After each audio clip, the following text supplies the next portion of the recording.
രാവിലെ ബ്രേക്ക്ഫാസ്റ്റിന് എന്തുണ്ടാക്കും എന്ന് കരുതി ആലോചിച്ചിരിക്കുകയാണെങ്കിൽ ഇതൊന്ന് ട്രൈ ചെയ്ത് നോക്കിക്കോളൂ കേട്ടോ. പെട്ടെന്ന് തന്നെ റെഡിയാക്കാൻ പറ്റും. മൈദ, ഒരു മുട്ട, ഒരു പിഞ്ചുപ്പ്, കുറച്ച് ഏലക്കാപ്പൊടി, ഇതെല്ലാം കൂടി മിക്സിയുടെ ജാറിലേക്ക് ഇട്ട് ഈ ഒരു കൺസിസ്റ്റൻസിയിൽ വെള്ളം ഒഴിച്ചിട്ട് ഒന്ന് അടിച്ചെടുക്കുക. എന്നിട്ട് അപ്പച്ചട്ടിയിലേക്ക് ഇട്ട് ഒന്ന് നന്നായിട്ടൊന്ന് കറക്കി എടുത്തിട്ട് ഇപ്പോഴേക്കും റെഡി ആയിട്ടുണ്ട് കേട്ടോ, വെന്തിട്ടുണ്ട്. അപ്പോൾ നമുക്കതൊരു പാത്രത്തിലേക്ക് എടുത്തിടാമേ. എന്നിട്ട് തേങ്ങാപ്പാൽ അതിന് പുറമേ ഒഴിച്ചു കൊടുത്ത് അതിൻ്റെ പുറമേലേക്ക് കുറച്ച് പഞ്ചസാരയും കൂടി തൂക്കി കൊടുത്തിട്ട് 4 ആക്കി അങ്ങ് മടക്കി എടുത്തോളൂ കേട്ടോ. അപ്പോൾ നമ്മുടെ പാലട റെഡിയാണേ. ഇതിന് ഞങ്ങളൊക്കെ പാലട എന്നാണ് കേട്ടോ പറയുന്നത്. നിങ്ങളിത് കണ്ടിട്ടുണ്ടെങ്കിൽ ഇതിനെന്താ പേര് പറയണേന്ന്, വേറെ ഏതെങ്കിലും പേരാണെങ്കിൽ ഒന്ന് കമൻറ്റ് ചെയ്യണേ. അപ്പോൾ സൂപ്പർ ടേസ്റ്റാണ് കേട്ടോ. എല്ലാവരും ഒന്ന് ട്രൈ ചെയ്ത് നോക്കൂ കേട്ടോ. അപ്പോൾ എത്ര എളുപ്പത്തിലാണല്ലേ നമ്മുടെ ബ്രേക്ക്ഫാസ്റ്റ് റെഡി ആയത്.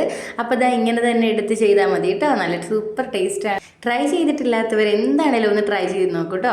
അത്ര സിമ്പിളായിട്ട് ഉണ്ടാക്കിയെടുക്കാൻ പറ്റും. അപ്പോൾ എപ്പോഴും പറയുന്ന പോലെ വീഡിയോസൊക്കെ ഇഷ്ടപ്പെടുവാണെങ്കിൽ ലൈക്ക് ചെയ്ത് കമൻറ്റ് ചെയ്ത് സപ്പോർട്ട് ചെയ്യണേ. അപ്പോൾ ഇന്നത്തെ വീഡിയോ ഇത്രയേ ഉള്ളൂ. അപ്പോൾ അടുത്ത വീഡിയോയിൽ കാണാം. ഓക്കെ.